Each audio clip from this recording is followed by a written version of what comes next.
announcement? Ricky does. You're muted. Everybody's muted. Just another reminder about May 8th. It's a Saturday at Tim's Ford. Same place that we did it last year. We're going to have another little one-day retreat. If anybody has any ideas about something that they would like to present or do a group on or anything during the retreat, please email me or anybody else on the board and we will get it set up. All right. Tom, did you have?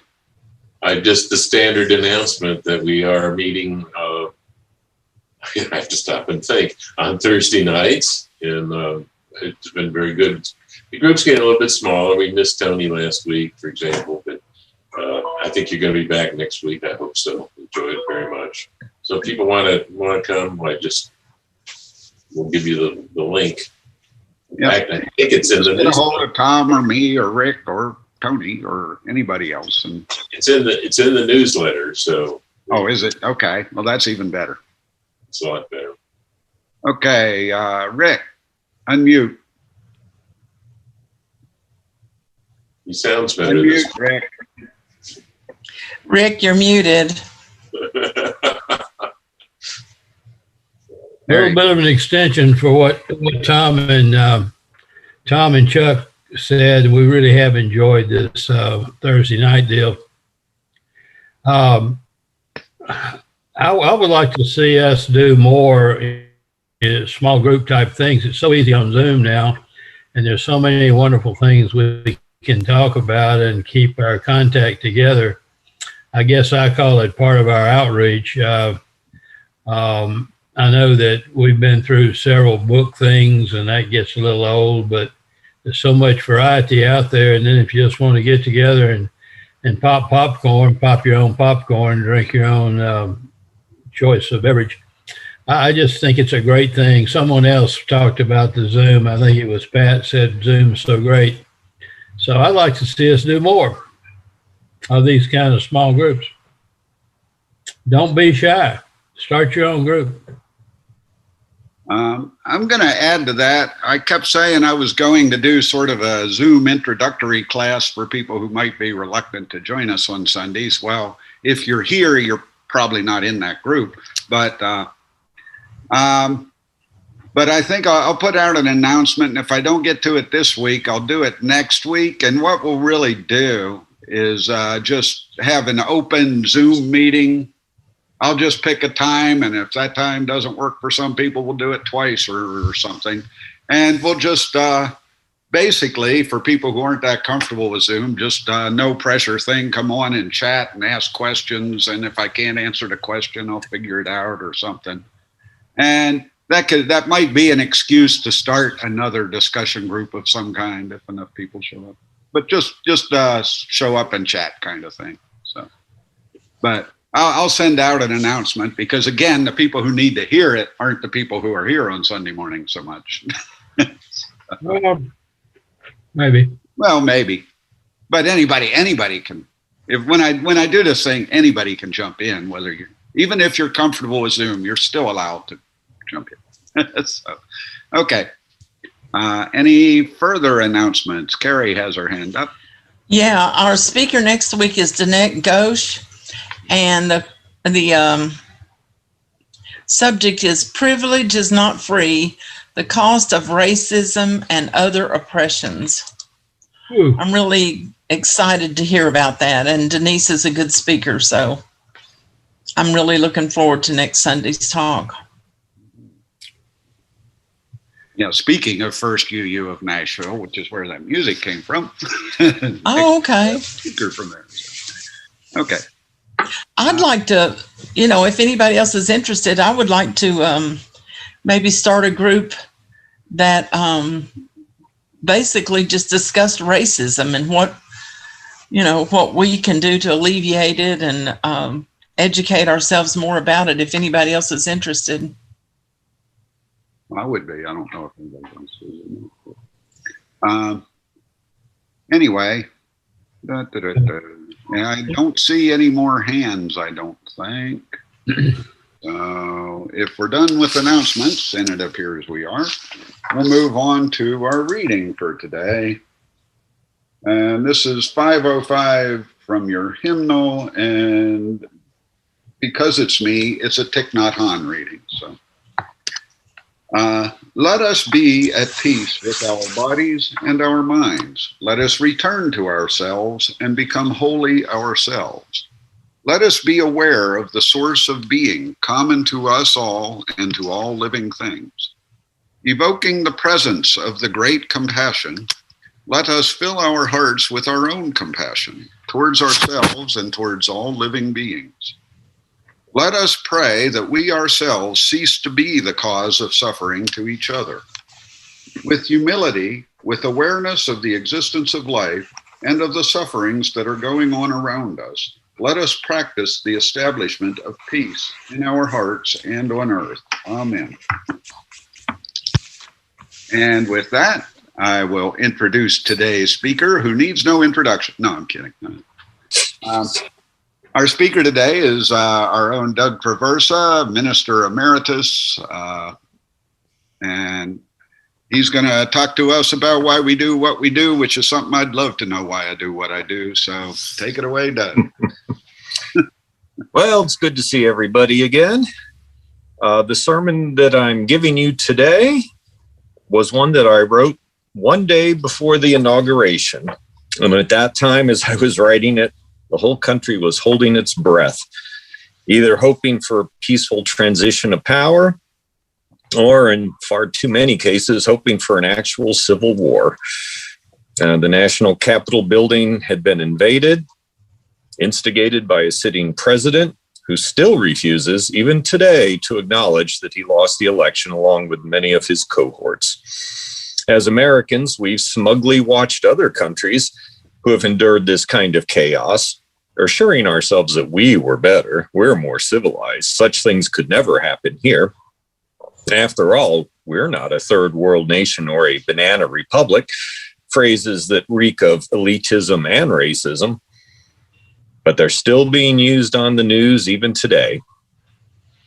The sobering news is that we aren't any better than any other nations, but we just had a good run.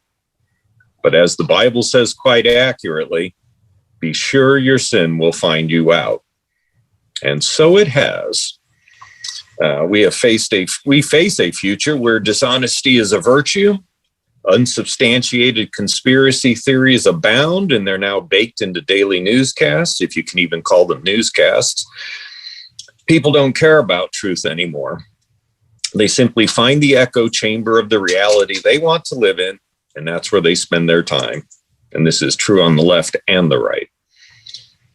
Now, I'm starting to sound a little bit like a broken record because I've said these things before, and it's not the topic of today's sermon, but it does lead into it. If our country doesn't survive as we know it, we will just have to adapt.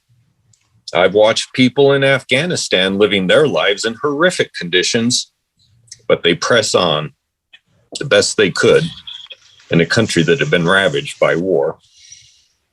The United States may end up like Afghanistan. I hope not. I really hope not. But we're not immune to human idiocy, as we have seen, and we don't get a free pass. So in a world like this, where we wonder what the next few years hold, our individual actions and our motivations are obviously critical. We're entering a period of our history where our citizens are increasingly divided and antagonistic, and frankly, filled with unbridled hatred. With the power of social media, this hatred grows. It's passed along far more easily. Not only is it getting increasingly difficult to discuss opposing viewpoints, it's near impossible to even understand how someone can hold such a viewpoint. But in this crazy world, some, hopefully many, still fight to live by moral standards and common decency. Some still seek to find meaning in their lives. Some hope to be an example to others to live compassionately. And it is here that I want to focus our thoughts today, for it is here that our hopes for a better future lay. I was recently reading a book called Untrain Your Parrot by Elizabeth Hamilton. Early in the book, she has an exercise where she asks the readers to consider which of the following motivations speak to your interest in spiritual involvement most strongly.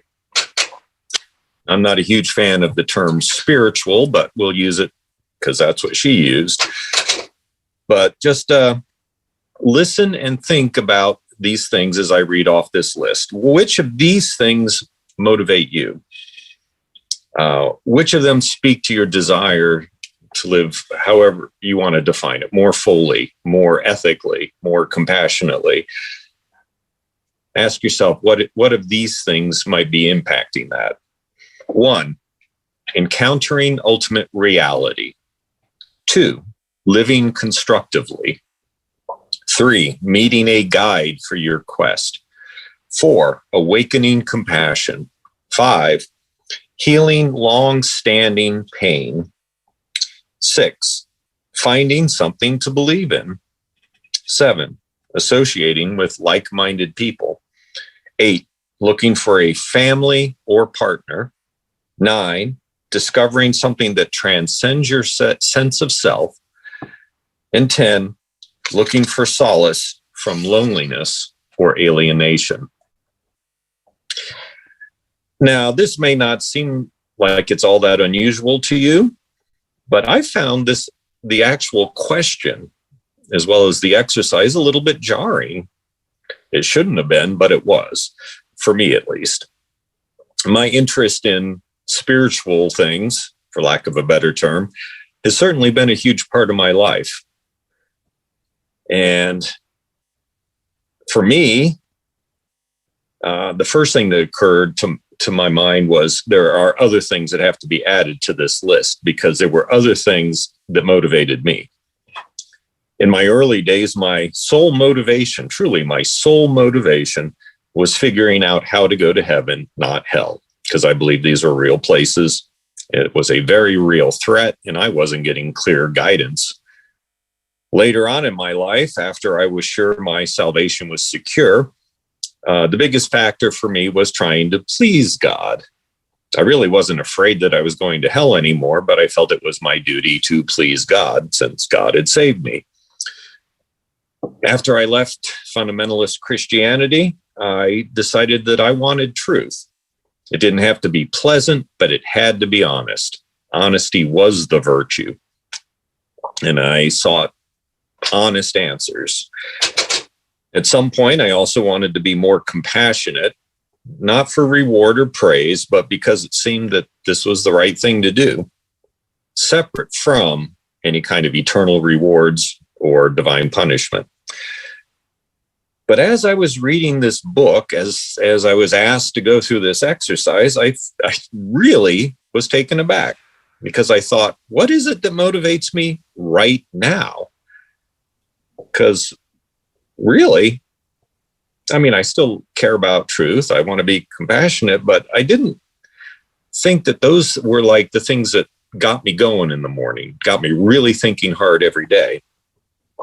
And then that's not to say I don't think those things are important, or that understanding truth, regardless of whether it's pleasant, being compassionate, those things still matter to me.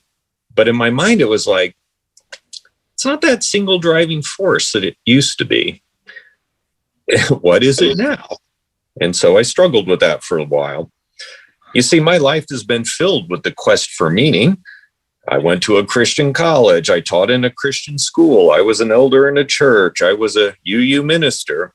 I still practice Zen Buddhism and help run those services. It's been a sizable part of my life. I feel also that I've got a lot of the answers that a human can hope to get.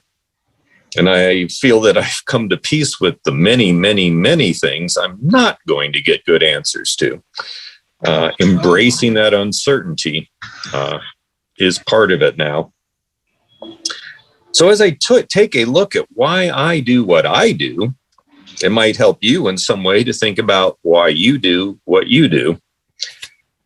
So I continue to read books on, for lack of a better term again, spiritual things. I particularly enjoy reading books on Zen, but that's not the only thing I read. I still write sermons on a variety of topics. I speak to 3 different congregations still. These things all still matter to me, but why? So I'll start with some of the things that aren't my motivations. I'm not seeking eternal life. I'm not seeking forgiveness for my sins. I'm not seeking forgiveness for the simple fact that I'm human, nor am I seeking any kind of rebirth or reincarnation. I'm not seeking a guru, though I always welcome inputs from wise people. And I do enjoy being around like-minded people, but I have many friends and acquaintances who are very unlike me. I'm not seeking to convert anyone, nor do I feel pressured to do so. And I don't expect any form of personal reward for any efforts I make. I do not suffer from stress. I have a happy home life. I have a wonderful wife, wonderful kids, wonderful grandkids, and wonderful dogs. I am blessed. Is it because of my efforts? Have I been such a fantastic, insightful human being? No. Is it just blind luck? Well, sometimes, yes. A lot of times. It's great to think we have control over our destinies, but there's many things we don't. And I think if we're honest, we'll all admit that. So has my interest in spiritual things really mattered? Has it really impacted any of these blessings that I have? And really, I don't know. That sort of question is one of the ones I've stopped trying to answer. But I can tell you they're really not my motivators right now. For most people, I suppose a quest for happiness is near the top of the list, and it's certainly important to me. And I feel it's fair to attribute the happiness I have now to the things that I've learned to value and the things I've learned not to value or to outright reject. I think it's been critical in my life to embrace the transitory nature of all things. And I certainly have to acknowledge the practice of Zen in great part to helping me come to grips with the fact that one day I won't be anymore, and to have peace with that. I've also learned that I don't have to value things like greed, a desire for fame and power, materialism, or other such things. Even though many people will say these things are important, they're not. At least not to me. And by rejecting those as valuable, important things in my life, I think I've become happier for it. I also know I don't have to convince anyone of any of this. I don't have to convince any of you. I'm sharing my view, and you can take it or leave it. And if it's valuable to you, wonderful. And if it's not, that's wonderful too, because no one is upstairs keeping score on whether Doug did a good job converting you or not. So that's a big load off my shoulders. And again, I could be wrong about all of this. And that doesn't matter to me either, because I'm willing to change if I get the evidence that I am wrong. My life has been constant change, and I'm sure it will still be. And there's a great peace that comes when you understand your limitations. And your limitations in so many different areas. When you understand that you don't have to change other people, either their actions or their minds. And yet, this understanding that you don't have to change people's minds, it seems almost contrary to what we're being told with this advent of increased social media, where most people are posting trying to change other people's minds. In the writing of this sermon, I came across an article in The Atlantic by a Republican Senator, Ben Sasse. I'm not in the habit of quoting politicians, especially Republican politicians, but in this article, addressing why people are so easily drawn into conspiracy theories, I found some valuable insights.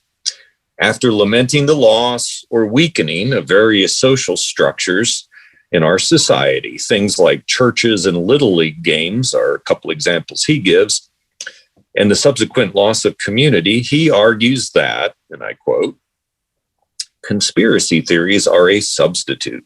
Support Donald Trump and you're not merely participating in a mundane political process. That's boring.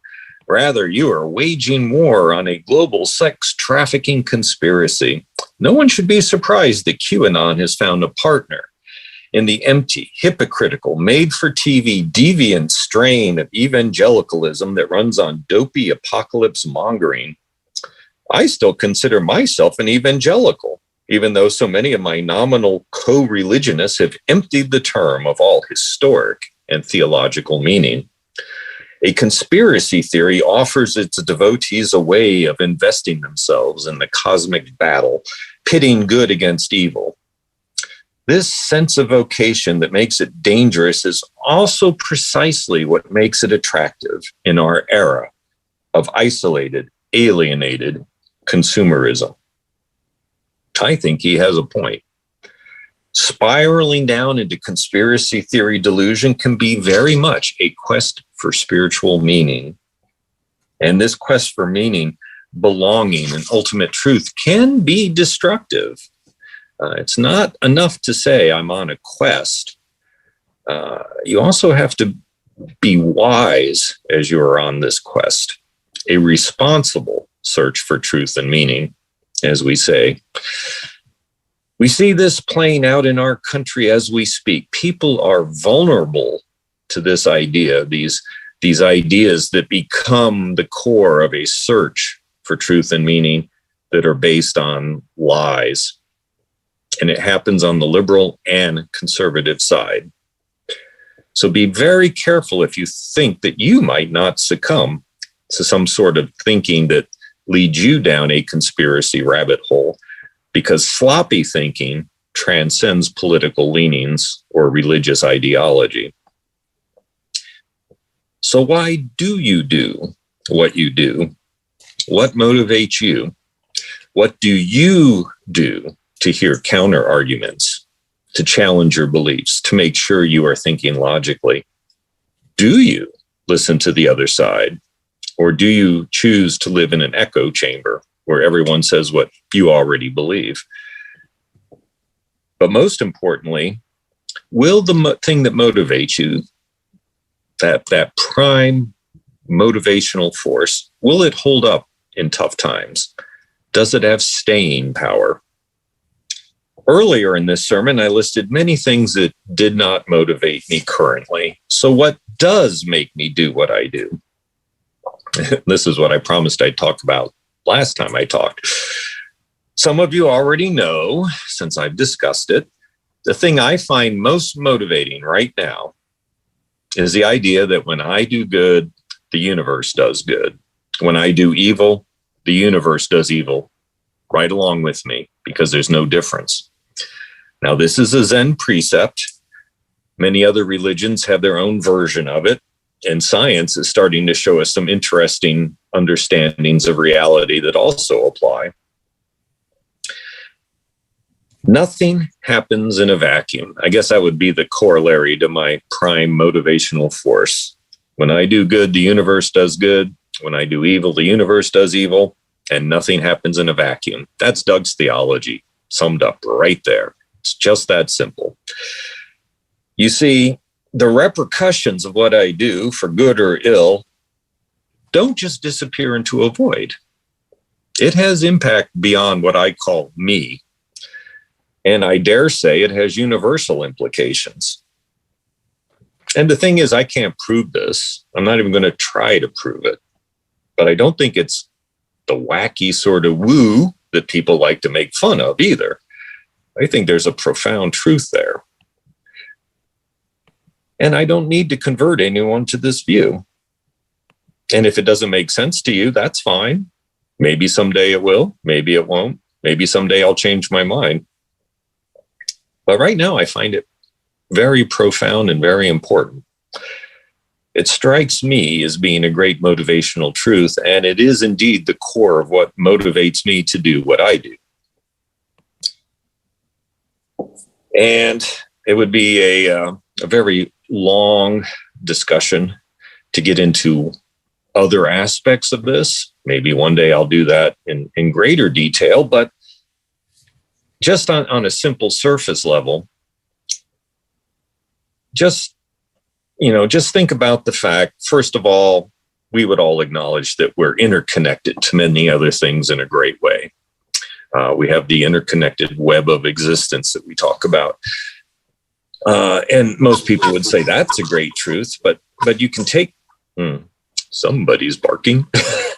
So you can go from that and take it a step further and say, I use this example in Zen this week, in fact. You get in your car afterwards and you drive home. And most people would understand that. But would I say a hair on my head went out into the car and drove home? Well, of course not. That's not how we speak. That's not how we understand things. The hair on my head is part of this thing we call Doug. You can expand upon that. Doug is this thing we call humanity. He's one tiny part of this thing called humanity. He's one tiny part of this thing we call planet Earth. He's one tiny part of this thing we call the solar system. And you can just keep expanding it. And you can say you're a tiny part of it, or you can say, I am it. And so from that, somebody likes that. Cass is clapping her hands. So you can go from there and start saying, when this thing called Doug does something good, the universe is riding along with me and doing it because there's no difference. And that's a profound aspect of Zen. There's a saying, when you sit and meditate or do Zazen, as we call it, the universe does Zazen with you. Or rather, not with you. The universe does Zazen. When you sit, the universe sits. And so that to me means if I'm out there all by myself where no one sees me and no one knows what I'm doing, if I do good, it has universal applications. And if I do harm, that has universal applications. And I'm dragging the universe along with my malfeasance. And that really helps a lot, at least for me in my life. And we can talk more about that in the next hour if you'd like. So I'll close with this. As we go through tough times that undoubtedly lay ahead, and I think they will, I urge you never to lose hope. Just because things might change, just because things might get uglier, doesn't mean we all give up. It doesn't mean life stops. It means change. It might mean hardships. But I've seen people in terrible conditions and they push on with their lives, and we may have to do that too. I hope I'm wrong. I hope that doesn't happen. I'm not predicting it will, but the possibility is very real. Don't lose hope if that's what happens. Each act of kindness, on the other hand, that you perform has universal implications. As I said, nothing you do happens in a void. And if you live this way, it's much harder for despair to conquer you. Think about that. Really think about it. What if every good deed, every act of kindness, no matter how small and unseen, had reverberations throughout the entire universe? What if your action is part of the universe becoming better? I know that's a personification of things we think don't have thought, but the understanding of the universe is well beyond us right now. We're just barely scratching at the surface. So live as though what you do has cosmic, universal implications. And what if you are the universe becoming self-aware and part of the universe becoming kinder? If this is really what is going on, and I think it is, it can help you through the toughest times not to lose heart. It helps you never to give up, and it gives your life profound meaning and hope. And it's not a kind of meaning and hope that centers on you necessarily, but rather centers on everything, on all there is. And I can leave you with nothing better than that understanding, because we have an uncertain future ahead of us. So what you do matters. What you do has universal implications. What you do doesn't happen in a void. And what you do can make the universe better. I think that's profound. I think it's helpful. I hope it's helpful. And I hope in the times of uncertainty ahead, this can have been a benefit to you. And with that, I close, and we'll chat about this in the next hour. Back to you, Chuck, Treasurer Emeritus. Thanks, Doug. Appreciate that. Thank you for that talk. I'll do the closing words, which is number 680 in our hymnal. Because of those who came before, we are. In spite of their failings, we believe. Because of and in spite of the horizons of their vision, we too dream. And with that, let's take a 10-minute break, come back at 11, and have our talk back.